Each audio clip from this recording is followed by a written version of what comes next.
اللهم صل على سيدنا محمد يا رب صل وسلم دائما ابدا على حبيبك.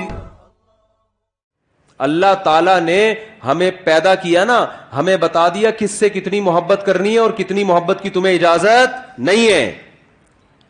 یہ اللہ نے بتا دیا ہے.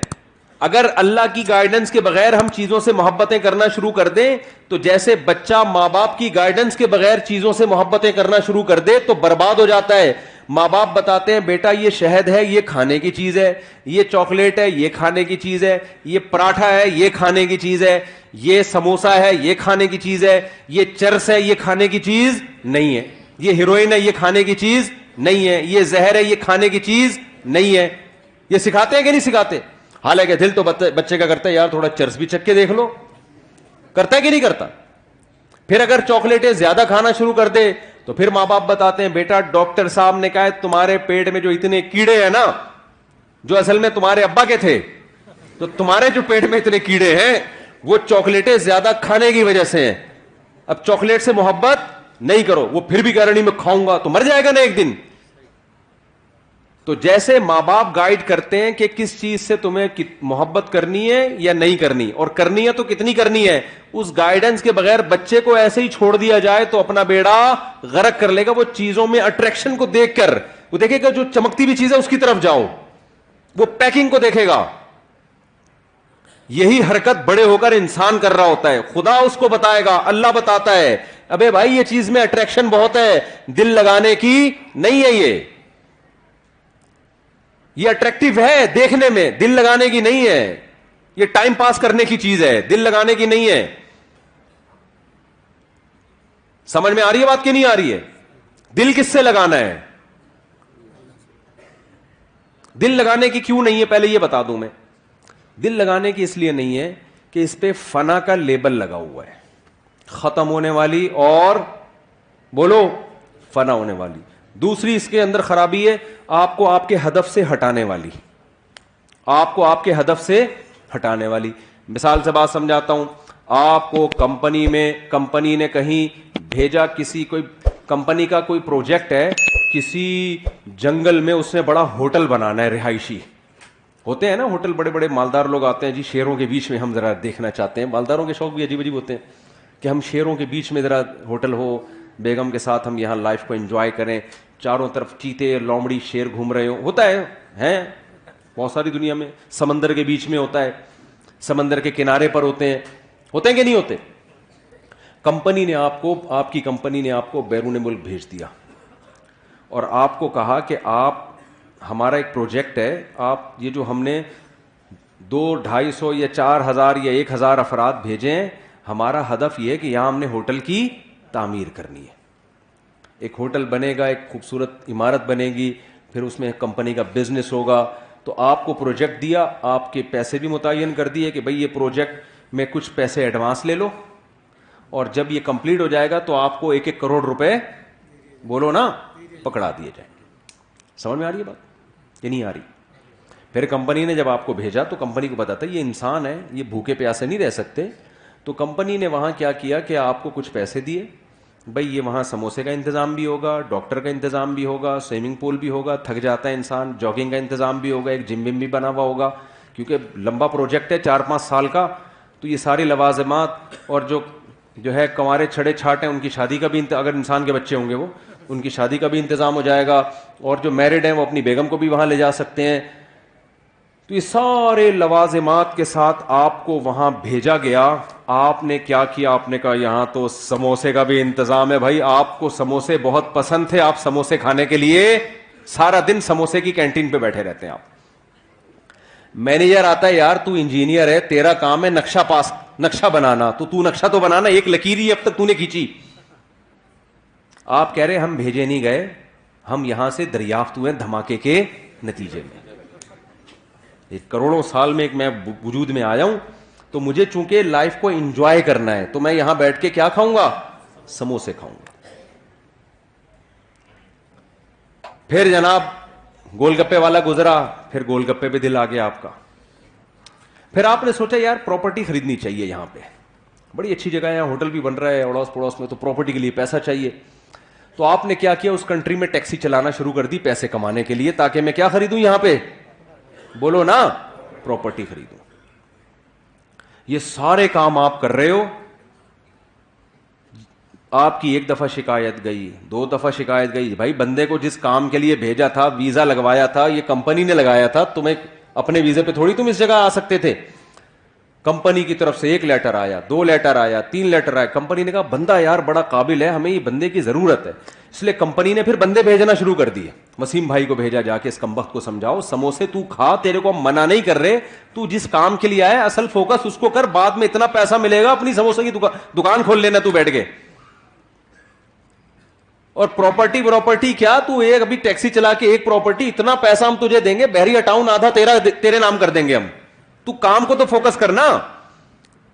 کمپنی نے ایک بندہ بھیجا, دوسرا بندہ بھیجا, اب بندے آ کے اس کو سمجھا رہے ہیں, ان بندوں کا کوئی مفاد بھی نہیں ہے, کمپنی اپنا خرچہ کر کے بھیج رہی ہے, جہاز کا ٹکٹ, ریٹرن ٹکٹ دے کے, کہ یار اس بندے کو جا کے سمجھاؤ, اس کا بیڑا غرق ہو جائے گا, ہمارا پیسہ اس پہ لگا اتنا, یہ اپنا کام کر کے نہیں آیا نا, اس کو جیل میں ڈالیں گے ہم.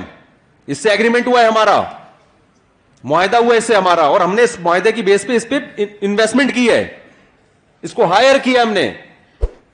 اب ایک بندہ آیا سمجھانے کے لیے, آپ کہہ رہے تیرے پاس کیا دلیل ہے کہ تجھے کمپنی نے بھیجا ہے, وہ کہے کہ تو اس کو چھوڑ, میں بات صحیح کر رہا ہوں غلط کر رہا ہوں, اپنے بات کو چھوڑ, تیرے پاس کیا دلیل ہے, وہ کارڈ دکھا رہا ہے, وہ جہاز کا ٹکٹ دکھا رہا ہے, آپ کہہ رہے میں تجھے مانتا ہی نہیں, جا میں مانتا ہی. یہ مولویوں کی باتیں ہیں, یہ کس کی باتیں ہیں, یہ اصل میں دنیا کے مزے, یہ ہمیں سموسے نہیں کھانے دے رہے, اصل مسئلہ یہ ہے, یہ ہمیں پکوڑے نہیں کھانے دے رہے, یہ اصل میں لائف کو انجوائے نہیں کرنے دے رہے. پھر دوسرا کمپنی نے بندہ ہائر کیا, اس کو بھیجا, یار جا کے اچھا بھلا آدمی ہے, سمجھا یار, پتہ نہیں اس کا دماغ کھسک گیا ہے, کیا ہو گیا اس کو. اب جو اس کو سمجھانے کے لیے آ رہا ہے, بجائے اس کے کہ یہ مانے, یہ الٹا اس کو کہہ رہا ہے تیرا دماغ کھسک گیا ہے, تو پاگل ہو گیا, مجھے سموسے نہیں کھانے دے رہا, تو مجھے پلاٹ نہیں خریدنے دے رہا, تو مجھے پیسے نہیں کمانے دے رہا. تو لوگ کیا کہیں گے, بھائی ہمارا کام تھا بتانا. اصل میں تو چونکہ بھیجا گیا ہے, اور یہ ویزے جو ملا ہے نا, یہ کمپنی جب تیری کمپلین امبیسی میں کرے گی, تیرا ویزا ختم, اور اسی وقت تجھے ڈیپورٹ کر دیا جائے گا. تیری ساری پراپرٹی, تیرے سارے پلاٹ, تیرے سارے پکوڑے اور تیرے سارے گول گپے اور سموسے دھرے کے درے رہ جائیں گے. اور کمپنی نے لاسٹ وارننگ دی ہے, اس کے بعد بھی اگر تو انسان کا بچہ نہیں بنا, تو نے اپنے کام کو فوکس نہیں کیا, تو تجھے واپس بلا کے جیل میں ڈال دیں گے ہم, کیونکہ تو آیا نہیں ہے, تجھے بھیجا گیا ہے, تیرے اوپر تیرا کنٹرول نہیں ہے. پھر بندہ آیا اگلا, اس نے آخری وارننگ کمپنی نے دی, تو بندہ آخر میں آ کے کہتا ہے, اس کو اب سمجھا رہا ہے, دیکھ بھائی تو انسان کا بچہ بن جا, تو چھوڑ دے یہ سموسے کھا, ہم تجھے منع نہیں کر رہے, لیکن فوکس کس کو کر, تو اس پروجیکٹ کو فوکس کر, اس پہ تجھے بہت پیسہ ملے گا, عزت بھی ملے گی. تو پھر جواب میں کہتے ہیں, ابے بھائی ایسے بھی میں ٹیکسی چلا رہا ہوں, اتنا پیسہ, اتنے سموسے, میں ابھی پلاٹ خریدوں گا. تو کیا کہے گا, ابے بھائی میری نظر میں اس پلاٹ اور اس پروجیکٹ جو تو کام کر رہا ہے نا, اس کی ویلیو 2 ٹکے کی, بولو نہیں. اب جیسے ہی 2 ٹکے کا لفظ بولا, فوراً کمنٹس آنا شروع ہوا, بھائی کیوں 2 ٹکے کی نہیں ہے یار, میں پراپرٹی خرید رہا ہوں, کروڑوں روپے کی پراپرٹی ہے, سموسا کھا کے دیکھ, مزہ نہ آئے, پیسے واپس. 2 ٹکے کی, ایک سموسا 4 ٹکے کا ہے, تو کہہ رہا 2 ٹکے کا نہیں ہے. تو جواب میں کیا کہے گا, بیٹا جب کمپنی کا آرڈر آئے گا نا کہ چل بے واپس آ جا, تو تجھے پتا چلے گا کہ جہاں تو نے انویسٹمنٹ کی ہے نا, وہ جگہ تیری, بولو نا, ہے نہیں. تیری جگہ وہ ہے جہاں سے کمپنی نے تجھے بھیجا ہے, اس ملک کا باشندہ, اور وہاں تیرا ٹھکانا, پولیس والے تجھے ایئرپورٹ پہ اریسٹ کرنے کے لیے کھڑے ہوئے ہیں. یہاں تو بنا لے بحریہ ٹاؤن,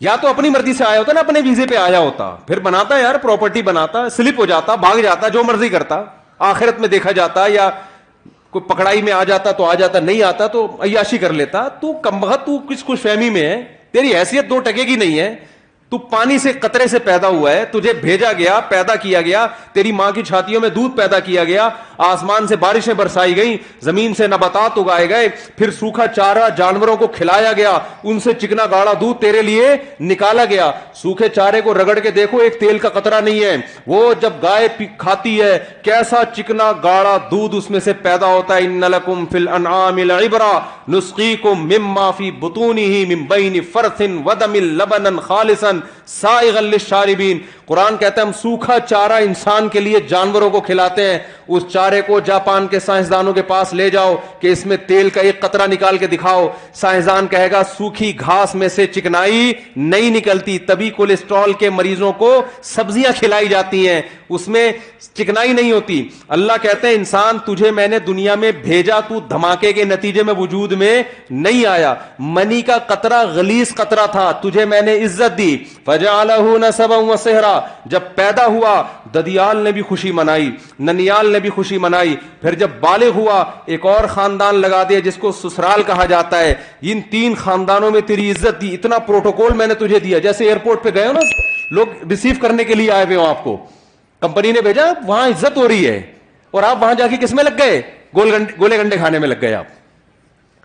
ایسا پروٹوکول اللہ نے انسان کو دیا. پیدا ہوا, آسمان سے بارشیں, الم نجعل لہ عینین, دیکھنے کے لیے 2 آنکھیں دی اللہ نے, ولسانا وشفتین, زبان دی, ہونٹ دیے. کیسی خوبصورت باڈی انسان کی بنائی گئی. لقد خلقنا الانسان فی احسن تقویم, بہترین خوبصورت انداز سے پیدا کیا. وسخر لکم ما فی السماوات وما فی الارض, کمپنی نے تو آپ کو صرف سموسوں کی دکان کھول کے دے دی تھی, 2-4 ڈاکٹر بٹھا دیے.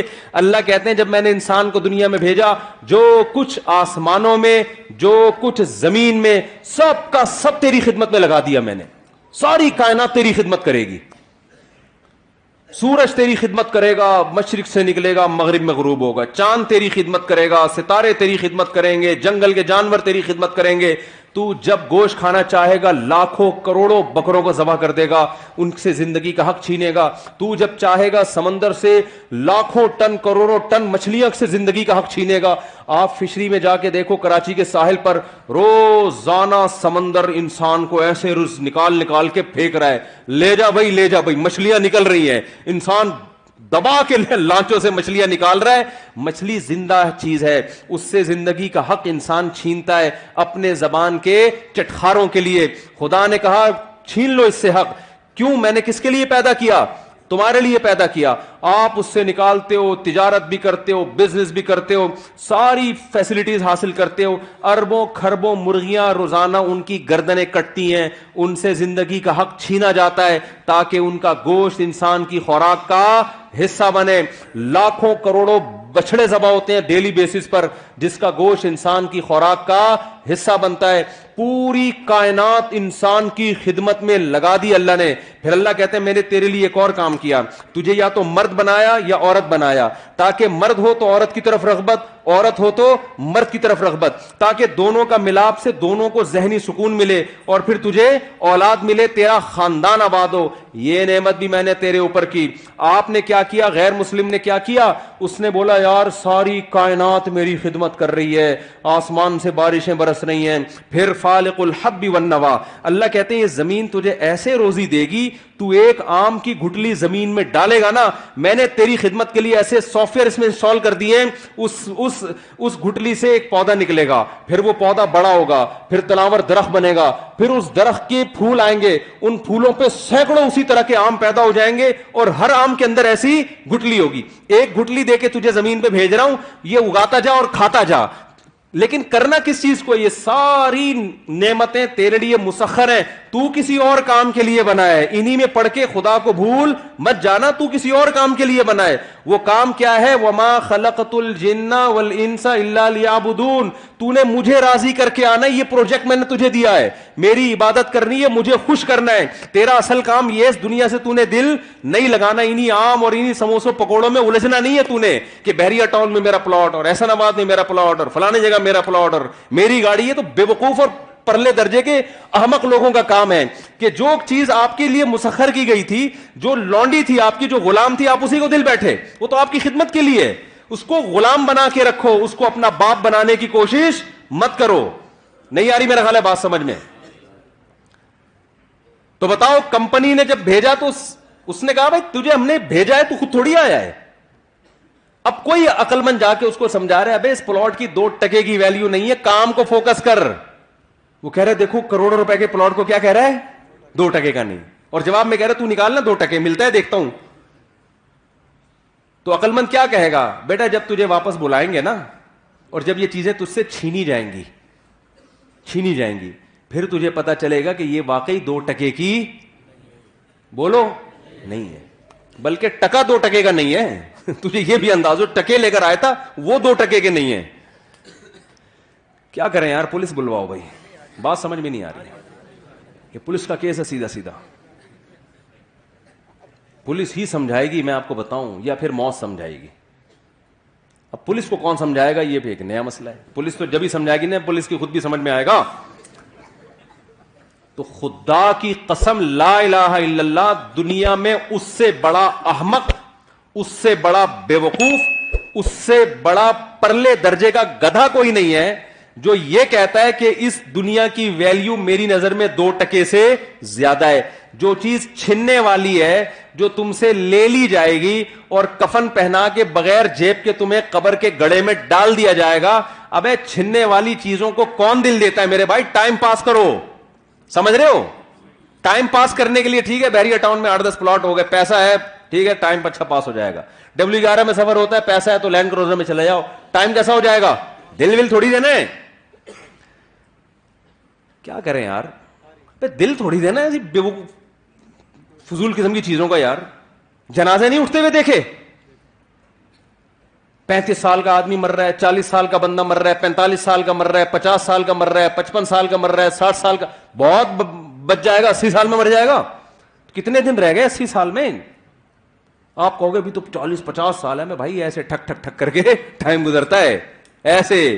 کچھ دنوں بعد بولے گے یار پتہ نہیں یہ ہوا کیا, 80 کے کب ہوئے یار, 80 کے کب ہوئے. اور یہ بھی خوش قسمت ہیں جو ہوں گے 80 کے, ورنہ میرے بھائی 30 سال 35 سال. ابھی یہ کینسر کی اسپیشلسٹ 35 سال کی, خود کینسر کی اسپیشلسٹ, پتا چلا کہ جی خود کو کینسر ہو گیا اور آخری اسٹیج پہ. تو یہ گوروں کے ساتھ بھی ہو رہا ہے, ہمارے ساتھ بھی ہو رہا ہے, سب کے ساتھ ہو رہا ہے یہ. تو یہ میرے بھائی واقعی 2 ٹکے کی بولو. غیر مسلم کو مت فالو کرو, وہ دنیا سے محبت کرتا ہے, وہ سمجھتا ہے دنیا ہی سب کچھ ہے. میں جب دیکھو ہمیں اللہ نے پیدا کیا اپنی عبادت کے لیے, اپنی غلامی کے لیے, مجھے راضی کرنا ہے. تو اللہ کو راضی کرنے کے جتنے کام ہیں نا سارے کرنے پڑیں گے. ان کاموں میں دنیا کمانا بھی ہے. دل لگانے پر پابندی ہے, کمانے پر پابندی نہیں ہے. نہیں آئی بات سمجھ میں؟ دل لگانے میں اور کام کرنے میں فرق کیا ہے؟ اب سوال پیدا ہوتا ہے جب دل ہی لگے گا تو کمائیں گے کیسے؟ ابے اللہ کے لیے کمائیں گے نا, اور جب اللہ کے لیے کمائیں گے تو کچھ لذتیں بھی حاصل ہوں گی دنیا کی, پھر ان لذتوں میں مزہ بھی آئے گا. دیکھو جب آپ افطاری کے وقت رمضان میں صبح روزہ رکھتے ہو سحری کے وقت, ٹھیک ہے نا, شدید گرمی کا روزہ ہے, بڑا لمبا روزہ ہے, سارا دن بھوکے پیاسے, کیوں اللہ نے پابندی لگائی ہے, نہ پانی پینا ہے نہ کھانا کھانا ہے, برداشت کیا اللہ کے لیے. پھر جب سورج غروب ہونے کا وقت آتا ہے, اب اللہ کہہ رہے میری عبادت اگر کرتے ہو تو کیا کرو, اب نہیں کھاؤ کیا, اپنی خواہشات قربان کرو, یہ بولتا ہے اللہ. اب اللہ کہتا ہے اب جو دیر کرے گا وہ گناہگار ہوگا, اب کھاؤ. کیا کرو؟ کھاؤ. اب ہم کس کو خوش کرنے کے لیے کھاتے ہیں؟ ڈبل مزہ آتا ہے کہ نہیں آتا؟ ایک مزہ یہ آتا ہے کہ پکوڑوں کا مزہ آ رہا ہے, سموسوں کا مزہ آ رہا ہے. دوسرا اس سے اللہ خوش بھی ہو رہا ہے, اس سے اللہ کیا ہو رہا ہے؟ تو دنیا کا مزے کا مزہ اور اللہ کی عبادت کی عبادت. کیسی پیاری دعا ہے جو نبی پڑھا کرتے تھے روزہ افطار کرنے کے بعد, ذهب الظما وابتلت العروق وثبت الاجر انشاءاللہ. پیاس بھی چلی گئی اور رگیں تر ہو گئی. یہ تو دنیا کا مزہ, اور آخرت کا مزہ کیا, اس روزے کا اجر ہمارے اعمال میں اللہ نے لکھ لیا, یہ آخرت میں ملے گا ہمیں. اس کی ایک الگ خوشی ہوتی ہے.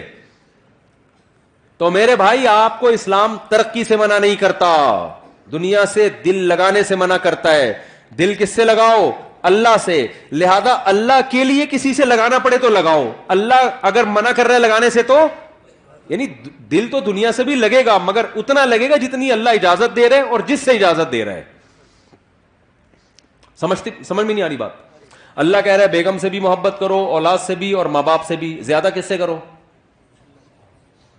ان تینوں میں زیادہ کس سے کرو بھائی؟ ماں باپ سے بھی, بیگم سے بھی اور اولاد سے بھی.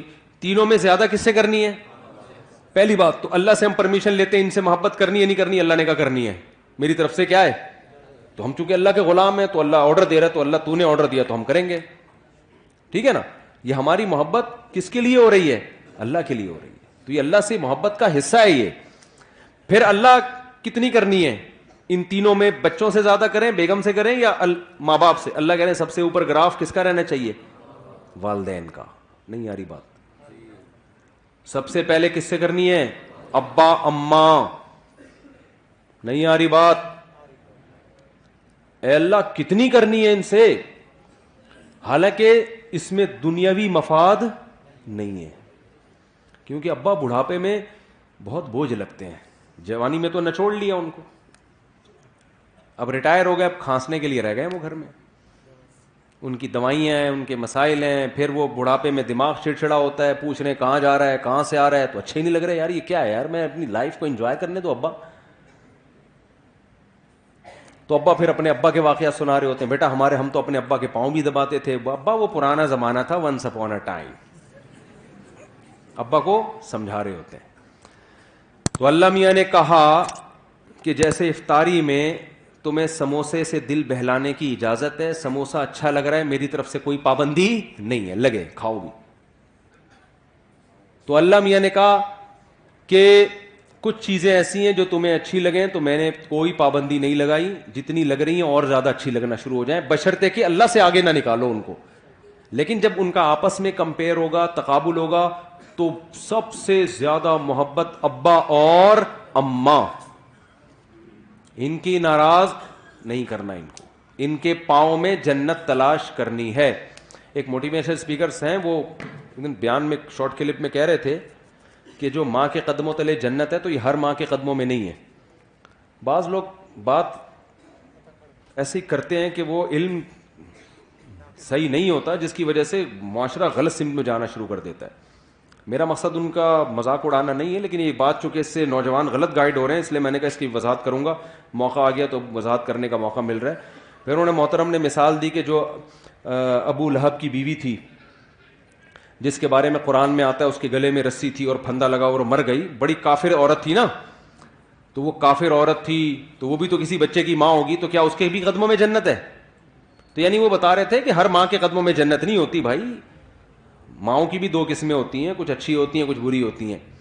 یہ غلط گائیڈنس ہو رہی ہے. ہر ماں کے قدموں تلے جنت ہے چاہے وہ کافر بھی ہو. بات یہ کہ وہ ماں کے قدموں میں ماں کے لیے جنت نہیں ہے, کس کے لیے جنت ہے؟ اولاد کے لیے جنت ہے. میں اگر وہاں موجود ہوتا نا ورک شاپ میں تو میں کہتا ایکسکیوز می سر, ایک بات آپ سے کرنی ہے کہ ابو لہب کی بیوی اگرچہ جہنم میں جائے گی لیکن اس کے بچوں کے لیے اس کے قدموں میں اللہ نے جنت رکھی ہے. قرآن کہتا ہے وَإِن جَاهَدَاكَ عَلَىٰ أَن تُشْرِكَ بِي, کہ اگر تمہارے ماں باپ اتنے بڑے کافر ہیں کہ تمہیں زبردستی شرک پر مجبور بھی کریں, ان کی بات نہیں ماننی, لیکن صاحبہما فی الدنیا معروفا, پھر بھی ان کے قدموں میں تم نے جنت تلاش کرنی, دنیا میں اچھا سلوک کرنا ہے. یہی تو مطلب ہے قدموں میں جنت کا. تو آج کل اولادیں ویسے ہی ماں باپ کو نہیں پوچھ رہی ہیں, اس طرح کی تقریریں آئیں گی تو پھر اپنے ابا اماں میں عیب تلاش کریں گے. وہ ہر بچہ جا کے دیکھا یار میری اماں تو یہ بھی کام غلط ہے, میری اماں کا تو یہ بھی حرکت ٹھیک نہیں ہے, تو اس کا مطلب میری اماں خود ہی جنتی نہیں ہے, تو اس کے پاؤں میں کہاں سے جنت آ گئی؟ اور بھائی آپ کو ابا اماں کے فالٹ نکالنے کی اجازت نہیں ہے. اللہ نے ابو لہب کی بیوی کو برا کہا, اللہ ہے, اللہ کو حق ہے کہ کسی کو برا کہے, کسی کو جہنم میں بھیجے. ابو جہل کی بیوی یا ابو لہب کی بیوی کی جو اولاد تھی اس کو شریعت نے یہی پابند کیا کہ تم نے اپنے ماں باپ کے احسانات کا بدلہ دینے کی کوشش کرنا ہے اور تم نے ان کے ساتھ اچھا سلوک کرنا ہے. نہیں آ رہی میرا خیال بات سمجھ میں؟ تو آپ کو تو حکم ہے کہ آپ کے ابا اچھے ہیں برے ہیں, بھائی آپ کو اچھا سلوک کرنا ہے. تو اللہ میاں میں یہ کہہ رہا تھا کہ بس بات ختم کر رہا ہوں, ترقی میں پیچھے جب رہیں گے جب جب یہ اللہ کے لیے نہ ہو یا آپ کوشش ہی نہ کرو. اللہ نے حکم دیا ہے کہ سارے کام کرنے ہیں کس کو راضی کرنے کے لیے؟ اللہ کو. اس سے پتہ ہے کیا ہوگا؟ یہ ترقی کی اسپیڈ غیر مسلموں سے بھی زیادہ تیز ہو جائے گی, کیونکہ جو کام اللہ کے لیے کیا جاتا ہے نا اس میں جان بہت ہوتی ہے, کیونکہ اس کا اجر کون دے گا؟ اللہ. دیکھو مجھے ایک بات بتاؤ, ڈاکٹر لوگ کہتے ہیں کہ میں آپ چند مثالوں سے سمجھاتا ہوں کہ جب مذہب کی موٹیویشن ملتی ہے وہ بڑی بہت پاورفل موٹیویشن ہوتی ہے. وہ جہاں مذہب کی موٹیویشن نہیں ہوگی وہاں جان نہیں ہوتی. شوگر کے مریض کو ڈاکٹر کہتا ہے اتنے گھنٹے فاسٹنگ کرنی ہے, 100 میں 1 مریض کرتا ہوگا فاسٹنگ. لیکن رمضان آتا ہے, اللہ کا حکم ہے پورا مہینہ فاسٹنگ کرنی ہے. 90% مسلمان کیا کر رہے ہوتے ہیں؟ روزے رکھ رہے ہوتے ہیں, گرمیوں میں بھی سردیوں میں بھی. نہیں آ رہی میرا خیال ہے بات سمجھ. کیوں بھائی؟ اللہ کس کا آرڈر ہے؟ تو یار جو قوم صبح سے کہ رات تک اللہ کے لیے بھوکی پیاسی رہ سکتی ہے وہ پڑھ نہیں سکتی اللہ کے لیے؟ نہیں یاری بات.